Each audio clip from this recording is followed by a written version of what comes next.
Olá, boa noite. Eu sou Rosiane Kennedy. A partir de agora, você confere com a gente as notícias que circularam hoje nos corredores do poder. Em meio à crise penitenciária, uma crise também política no Conselho Nacional, que faz justamente um trabalho consultivo na área criminal e penitenciária no Ministério da Justiça. E aí, integrantes do Conselho entregaram uma carta renúncia hoje. No Rio Grande do Norte, algumas medidas começaram a ser adotadas hoje também para controlar a crise carcerária e na segurança do Estado. Você confere tudo com a gente agora, aqui na TV Brasil e na Rádio Nacional.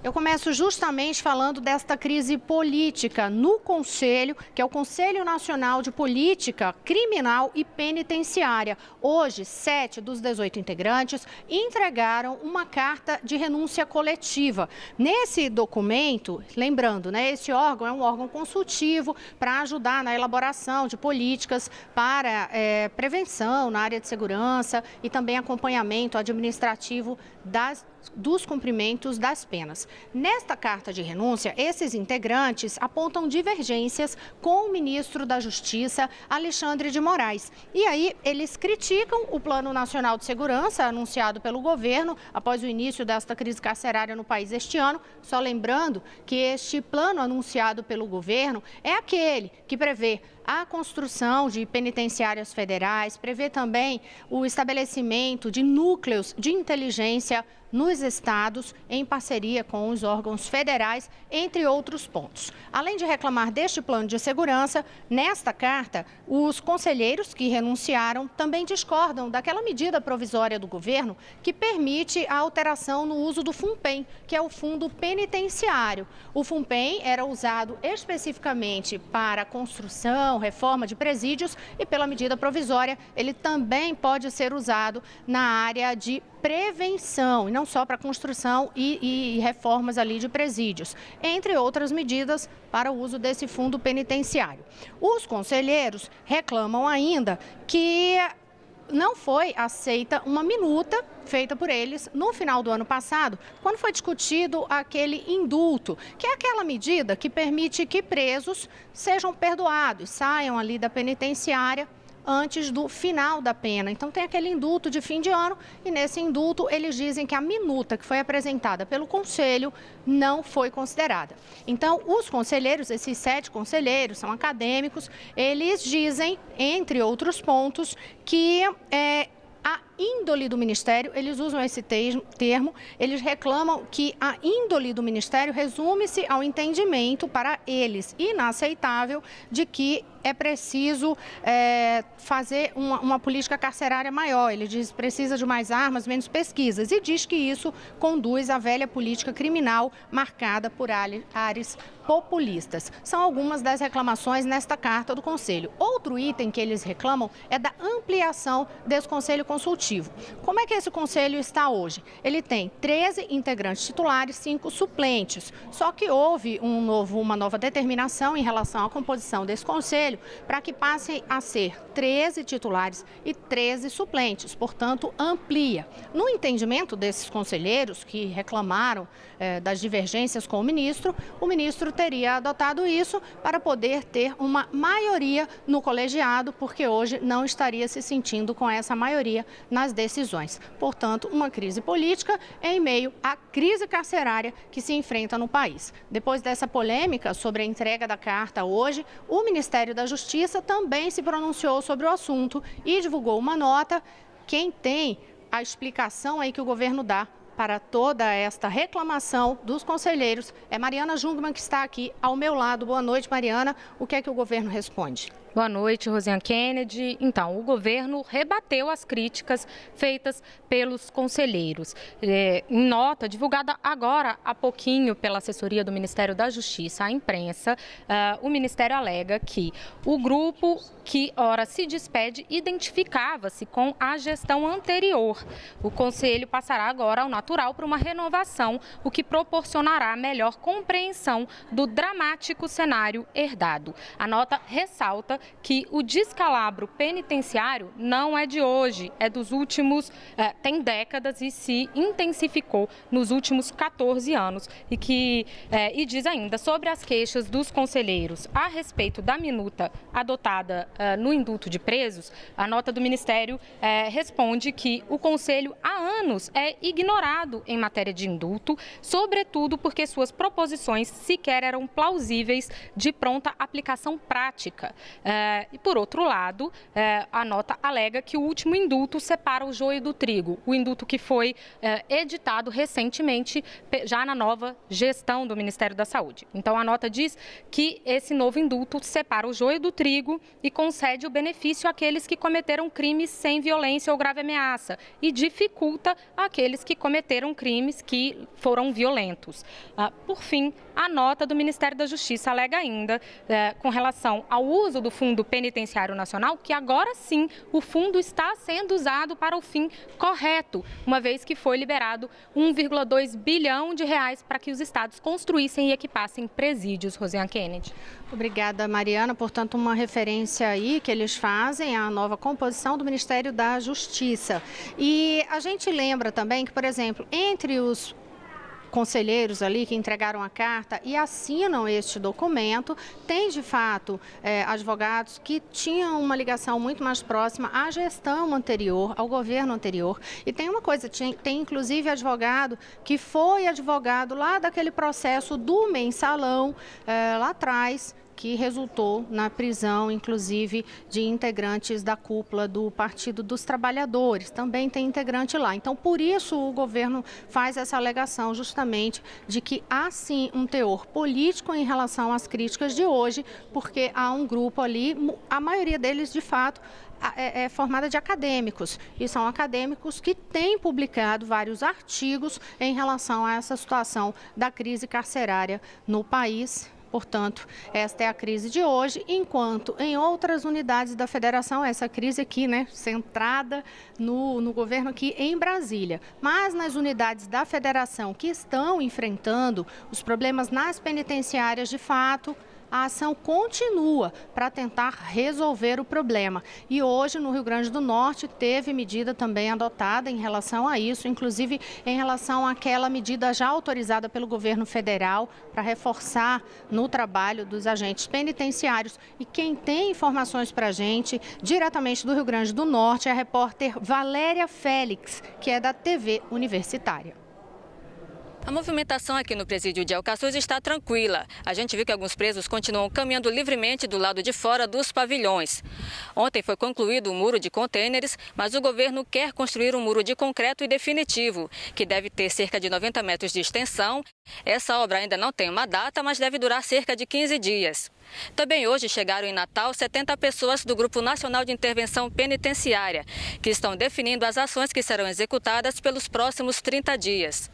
Na revista feita ontem pelo Grupo de Choque, pelo BOP e pelo GOI, não foram divulgados os números de identificação e contagem dos presos. Os agentes penitenciários, que haviam decidido iniciar uma greve para esta quarta, desistiram depois que o Tribunal de Justiça do Estado estabeleceu uma multa de R$10 mil.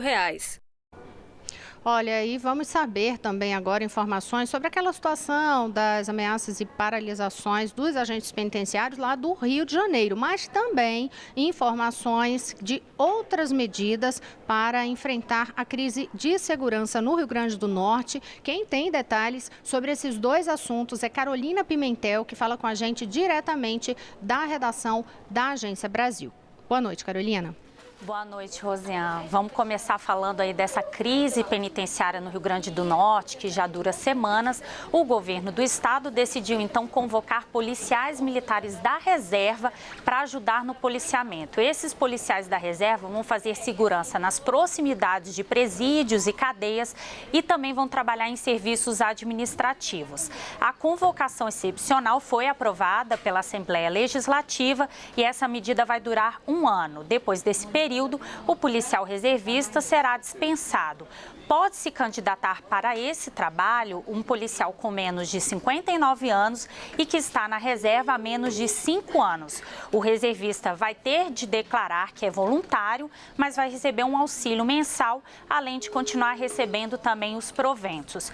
Já no Rio de Janeiro, os agentes penitenciários estão em greve e o governo do estado apresentou hoje para a categoria uma proposta para que os agentes suspendam a greve por 30 dias até o fim das negociações do governo estadual com o governo federal, que o governo estadual e o governo federal estão aí negociando um acordo para socorrer aí o estado do Rio de Janeiro, que enfrenta uma crise financeira. Então, o governo do estado está pedindo aí para a categoria suspender a greve. O sindicato dos agentes penitenciários diz que vai levar a proposta para a Assembleia e deve dar uma resposta até o dia 31 deste mês. Os agentes penitenciários em greve, entre as reivindicações, pedem o pagamento do 13º salário e também a convocação de aprovados em concursos de 2003 e 2012. Rosiane.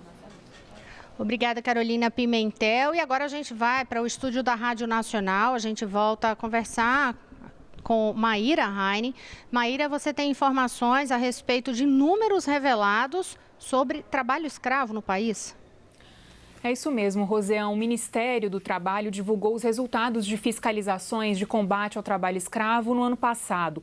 Os dados foram atualizados até o último dia 6 de janeiro. Foram 108 operações com 667 trabalhadores resgatados em situação semelhante à escravidão. Minas Gerais aparece em primeiro lugar no número de trabalhadores resgatados, 141. Segundo o Ministério, os resultados de 2016 apresentam uma significativa redução de fiscalizações e resgates em relação a 2015. A pasta justifica os números por greves realizadas pelos auditores fiscais e também pela mudança de governo com o processo de impeachment no ano passado.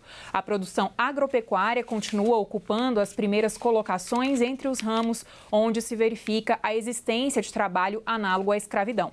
Mas, segundo o Ministério do Trabalho, uma tendência apresentada nos últimos anos está persistindo: a ocorrência desse tipo de exploração em setores de atividades tipicamente urbanas, como as atividades têxteis e construção civil. Nessa quarta-feira, auditores fiscais fizeram uma manifestação em frente ao Ministério do Trabalho, aqui em Brasília, contra a impunidade. O Dia de Combate ao Trabalho Escravo, 28 de janeiro, próximo sábado, relembra a chacina de Unai, quando auditores foram mortos durante uma fiscalização. Após 13 anos desse crime, os mandantes continuam em liberdade, apesar de terem aí sido condenados. Rosiane. Obrigada, Maíra. E agora a gente vai para o Rio de Janeiro ter informações de Priscila Terezo sobre a suspeita ali de irregularidade em obras do PAC da Rocinha. Vamos conferir os detalhes. O Tribunal de Contas do Estado do Rio de Janeiro determinou o bloqueio de quase 220 milhões de reais em créditos que deveriam ser pagos às construtoras das obras do Programa de Aceleração do Crescimento, o PAC, em comunidades do Rio. O TCE acatou o voto do conselheiro José Gomes Graciosa, que indica o superfaturamento e sobrepreço nos contratos das obras iniciadas em 2008, além das empresas envolvidas nos consórcios Rio Melhor e Novos Tempos, vão ser notificados o governador do Rio de Janeiro, Luiz Fernando Pezão, na época secretário de Obras, o também ex-secretário de Obras, Hudson Braga, e o presidente da empresa de Obras Públicas do Estado do Rio de Janeiro, Ícaro Moreno Júnior. Todos terão um prazo de 30 dias para apresentar a defesa. Olha, e no próximo bloco você vai conferir com a gente justamente informações sobre corrupção. Espera aí, eu volto já.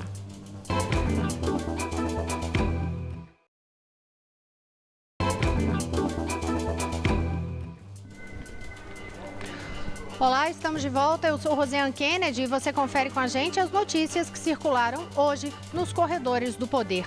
Você viu conosco no primeiro bloco que houve uma crise política no Conselho que trata justamente de fazer consultas, oferecer consultas, o Conselho Nacional de Política Penitenciária, Política Criminal e Penitenciária ligado ao Ministério da Justiça, um órgão consultivo na elaboração de políticas para enfrentamento de problemas no setor. Houve uma crise política, 7 dos 18 conselheiros entregaram uma carta de renúncia garantia do trabalho deles neste conselho. O governo disse que o trabalho do conselho vai continuar. O conselho que este mês, inclusive, vai ser expandido. Teve um número expandido por uma portaria e aí vai passar a ter 13 titulares e 13 suplentes. Ainda em relação à crise na área de segurança e a crise carcerária no Rio Grande do Norte, um trabalho específico hoje mais intenso da Força de Agentes Penitenciários para enfrentamento dos problemas lá na penitenciária no Rio Grande do Norte, que teve rebelião, inclusive resultando em mortes na semana passada. E você teve também a informação da busca do apoio do Rio Grande do Norte para policiais da reserva a ajudarem nesse enfrentamento da crise na segurança do Estado. No Rio de Janeiro, todo um apelo que está sendo feito para que os agentes penitenciários não cruzem os braços novamente. Esses foram alguns dos detalhes do primeiro bloco. Agora, neste segundo bloco, a gente começa falando sobre a situação ali dos desdobramentos da morte do ministro do Tribunal Superior, do Supremo Tribunal Federal. Obrigada, Mariana. Portanto, os desdobramentos da morte do ministro do Supremo Tribunal Federal, Teori Zavascki. Hoje, houve manifestação de um dos ministros da Corte sobre como deve ser dado esse andamento para a escolha de um novo relator da Lava Jato. A gente que lembra que Teori era o relator desse processo que investiga o maior escândalo de corrupção na história do Brasil. Mas quem tem detalhes sobre as declarações do ministro do STF, Gilmar Mendes, que também é presidente do Tribunal Superior Eleitoral, é a repórter Maíra Raine. Pois é, Rosiane, a escolha do novo relator da Operação Lava Jato no Supremo está movimentando o país. A presidente da Suprema Corte, ministra Carmen Lúcia, tem feito várias reuniões, conversado com outros ministros para decidir como vai proceder em relação à relatoria do caso. Também é grande a expectativa sobre a indicação de um nome para substituir a vaga, como você disse, do ministro que morreu, Teori Zavascki, morto em um acidente aéreo em Paraty, no Rio de Janeiro. A indicação cabe ao presidente Michel Temer, mas ele já afirmou que só vai definir um nome após Carmen Lúcia decidir como fica a relatoria da Lava Jato. Muitos querem agilidade na definição do nome para evitar atrasos na análise do caso, já que Teori deveria homologar as delações de executivos da Odebrecht ainda essa semana. Ao chegar ao Supremo nesta quarta-feira, o ministro Gilmar Mendes disse que a presidente da Corte está costurando uma decisão para não atrasar os trabalhos. Vamos acompanhar o que disse o ministro Gilmar Mendes. Essa questão já vai ser analisada com a presidente certamente está conduzindo as conversas com todos os colegas para que nós tenhamos um encaminhamento mais institucional possível. Acho que esse será o encaminhamento que terá o apoio, se não da unanimidade dos colegas, pelo menos da ampla maioria, e acho que isso que a presidente deve estar costurando e fazendo os entendimentos. E questionado como ficaria se ele fosse escolhido como relator, já que Gilmar Mendes é amigo de Temer e o presidente é citado na Lava Jato, o ministro respondeu que vai lidar com a mesma naturalidade com que decide todos os processos. Ele ressaltou que está em Brasília desde 1974 e que conhece há muito tempo todos os personagens da vida política e que lida com os processos com abertura que todos conhecem no plenário. No começo dessa semana, Carmen Lúcia autorizou os juízes auxiliares de Teori a retomarem os processos para que as delações sejam homologadas. Os trabalhos começaram e nesta quarta-feira foram retomadas as audiências. Rosiane. Obrigada, Maíra. Olha, ainda não há essa decisão, portanto, uma expectativa que vai continuar em torno de quem será o próximo relator, o novo relator da Lava Jato, mas há andamentos ocorrendo em relação a essa operação. Hoje houve um andamento em relação à Procuradoria-Geral da República. Quem tem informações aqui ao meu lado, mais uma vez, é Mariana Jungmann, porque envolve, inclusive, um dos senadores que estavam passando por essa investigação, né, Mariana? Rosiane, é isso mesmo. O Procurador-Geral da República pediu o arquivamento do inquérito que investigava o senador Lindbergh Farias, do PT do Rio de Janeiro. o procurador disse que não é possível, pelo inquérito, ter elementos suficientes para dar seguimento a uma ação penal contra o senador e, por isso, pediu o arquivamento do inquérito que investigava se Lindbergh Farias tinha cometido crimes de corrupção e lavagem de dinheiro no âmbito da Operação Lava Jato. A Polícia Federal também já tinha pedido o arquivamento desse inquérito, também pelos mesmos motivos. O procurador explicou que, embora eles não tenham encontrado elementos que rechassem as acusações, as suspeitas contra o senador, também não foi possível levantar elementos suficientes para comprovar. E assim, não conseguiram, por exemplo, identificar o local onde teria ocorrido uma reunião entre Lindbergh Farias e o ex-diretor da Petrobras, Paulo Roberto Costa, que citou que Lindbergh teria pedido R$2 milhões para sua campanha ao Senado do esquema que desviava recursos da Petrobras. Esse foi um dos exemplos, entre outros, que o procurador citou como não sendo suficiente, Rosiane, para elementos suficientes para dar prosseguimento a uma ação contra Lindbergh. Agora, teve também manifestação do Procurador-Geral da República em relação àquela operação aqui do Senado, envolvendo o Senado Federal, que era para busca e apreensão, gerou uma polêmica grande, desconforto entre os dois poderes. O que é que disse o Procurador-Geral, Mariana? O procurador Rodrigo Janot se manifestou num processo que foi movido em relação àquela operação METES, onde foi realizada uma diligência no Senado Federal, resultou na prisão de 4 policiais legislativos aqui no Senado. Essa operação gerou até uma crise entre o presidente do Senado, Renan Calheiros, e o Poder Judiciário, porque um juiz de primeira instância foi quem deu a determinação para a operação METES e aí o presidente do Senado alegava que isso não poderia ter sido feito por um juiz de primeira instância.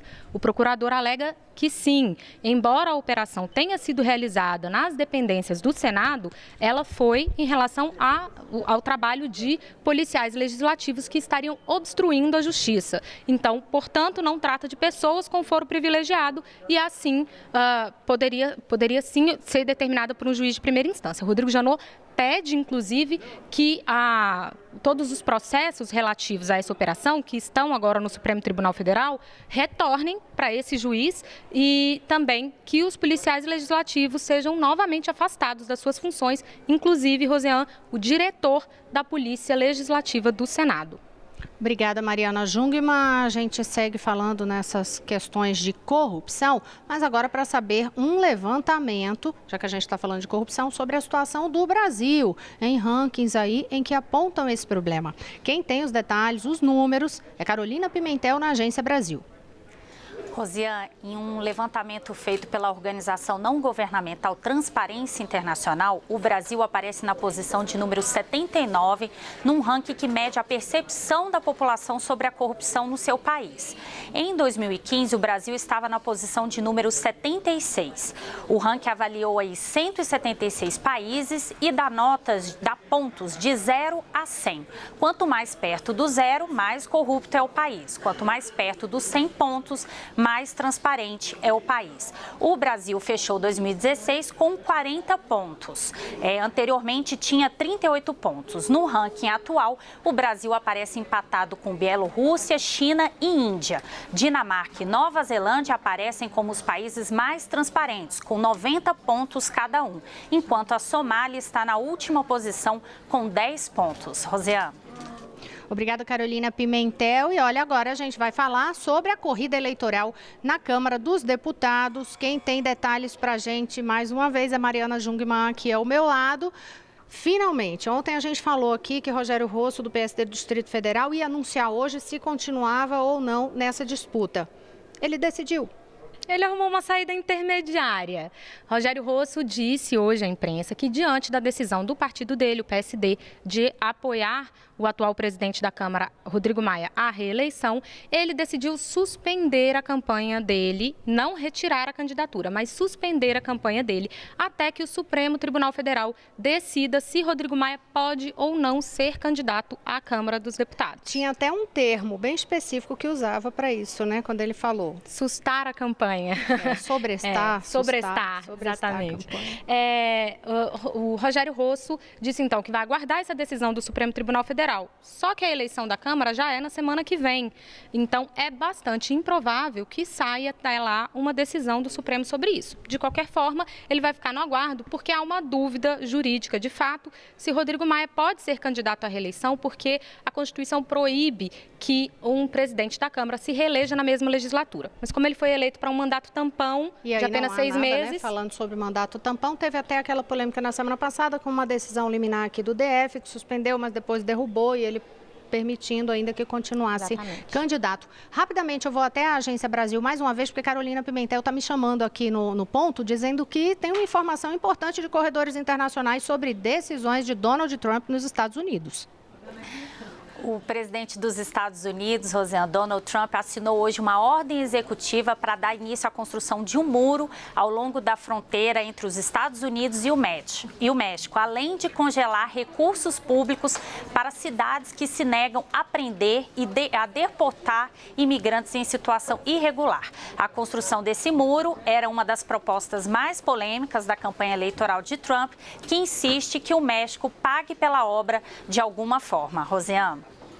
Obrigada, Carolina Pimentel. Isso vai dar uma grande repercussão. E com essas informações, a gente encerra o Jornal hoje. Boa noite a vocês, meninas. Boa noite a todos em casa. Boa noite, Carolina. Boa noite, Maíra. Até amanhã.